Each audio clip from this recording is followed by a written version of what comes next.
Maluku itu Ibu sebagai contoh, Maluku itu satu dari 8 provinsi yang lahir mendirikan republik ini. Ada wilayah republik itu ketika lahir salah satunya adalah Maluku. Tetapi sekarang dari 34 provinsi yang ada, Maluku satu dari 3 provinsi termiskin di Indonesia. Setelah Papua, Papua Barat, Maluku. Kemudian baru NTT. Termiskin di Indonesia padahal yang mendirikan republik. Artinya lebih hari lebih mundur kan begitu. Artinya setelah kami 8 provinsi yang lahir pertama, setelah itu kan ada sekian provinsi yang lahir kemudian. Tetapi mereka lebih makmur dari kami yang lahir lebih dulu. Mengapa demikian? Menurut hemat kami karena faktor geografisnya tidak mendukung. Luas laut yang begitu besar yang tidak memungkinkan, ada banyak faktor, banyak constraint yang tidak memungkinkan kami untuk cepat maju.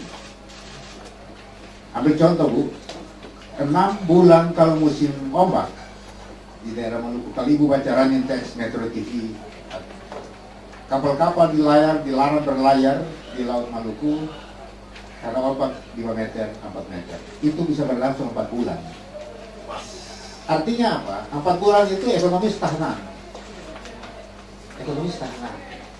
Nah,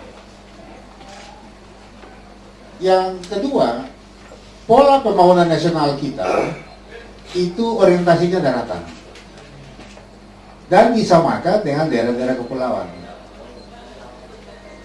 Modelnya sama, laporan pertanggungjawabannya juga akhir tahun proyek itu sama, anggarannya juga sama dengan daerah-daerah kepulauan.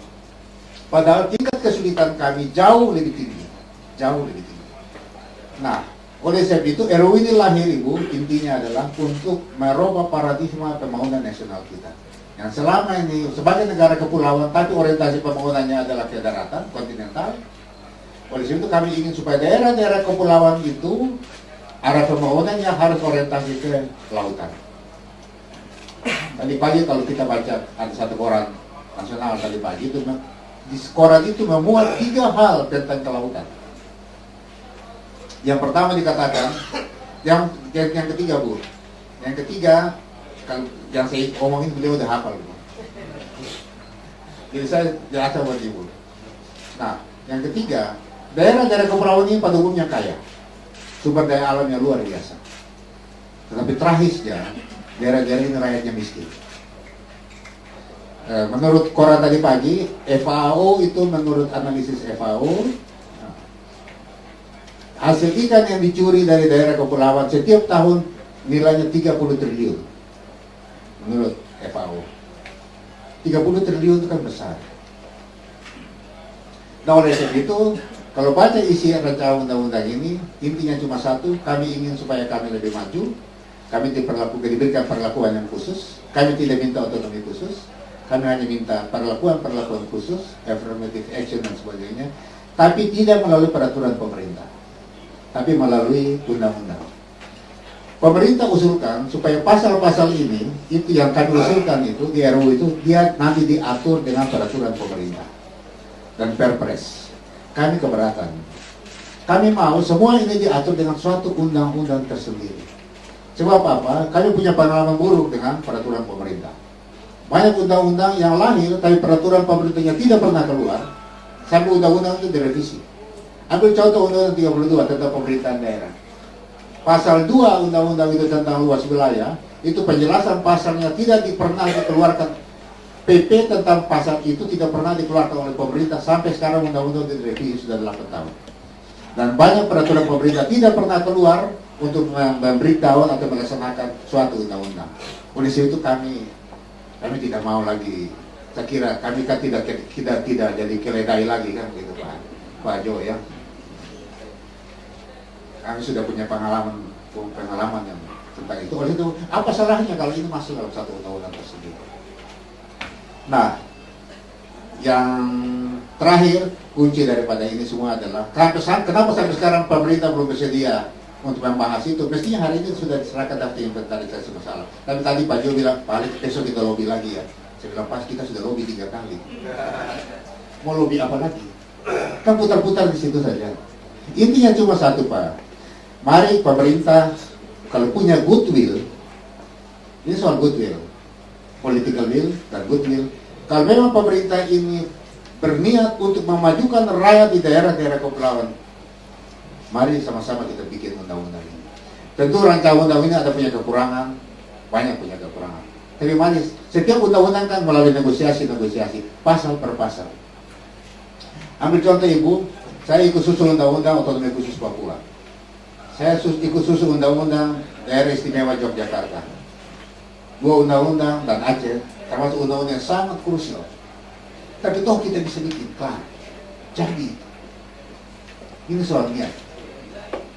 Toh undang-undang Jogja lahir, negara kesatuan tetap berdiri. Papua lah, otonomi khusus Papua lahir, Aceh lahir juga, negara kesatuan tetap berdiri. Undang-undang ini memperkuat NKRI. Coba Ibu bayangkan, kalau 7 provinsi adalah 7 daerah kepulauan yang mulai menggagas RUU ini, yaitu Maluku, Maluku Utara, Nusa Tenggara Timur, Nusa Tenggara Barat, Riau Kepulauan, Bangka Belitung, dan Sulawesi Utara. Kriterianya apa? Kriterianya daerah kepulauan itu luas lautnya lebih luas dari daratan, itu saja. Nah, jadi intinya nanti pemerintah akan mengatakan, misalnya menurut pemerintah RUU ini bertentangan dengan Undang-Undang Dasar 45, bertentangan dengan undang-undang ini, bertentangan dengan UNCLOS, bertentangan dengan ini, bertentangan dengan itu. Ada sekian item yang menurut pemerintah itu alasan-alasan kenapa pemerintah belum mau bahas.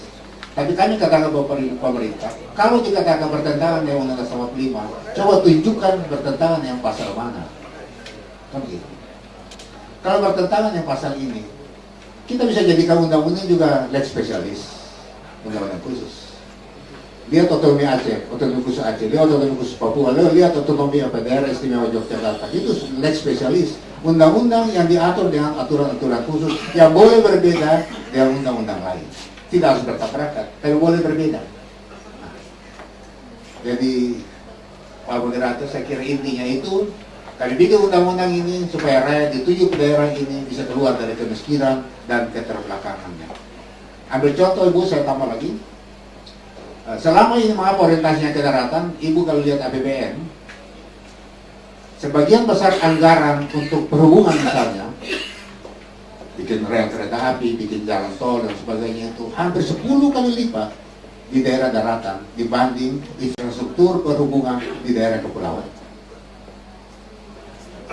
Itu tragis. Padahal rakyat Indonesia di daerah kepulauan ini juga punya hak yang sama dan kewajiban yang sama untuk menikmati kemerdekaan ini. Kan begitu Ibu, no?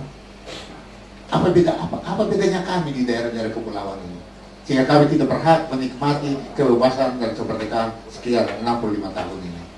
Kami juga punya hak. Ambil contoh Ibu, kalau ada ibu hamil di satu pulau tertentu, tidak ada rumah sakit di situ, beliau harus operasi sesar, ombak tinggi 5 meter, apa kita biarkan beliau meninggal di situ? Negara harus urus, negara harus bertanggung jawab. Itu artinya apa? Harus ada upaya untuk bisa menerbangkan ibu ini lewat ambulans udara, bawa ke rumah sakit rujukan. Kan begitu. Mesti ada niat, mesti ada upaya. Selama ini kan ya sudahlah, dikasihlah kapal-kapal bekas apa begitu kan. Wah, ambulas. Ferry bekas kan begitu. Nah, saya kira kami ini kan bukan warga negara bekas. Oleh sebab itu, Ibu, di sini barangkali itu gambaran sekilas. Tapi nanti saya kasih nanti Ibu RU-nya, kaki nanti RU-nya, supaya mungkin bisa share dengan teman-teman. Untuk sebentar itu dulu, Pak Moderator. Terima kasih. Terima kasih Pak Alex.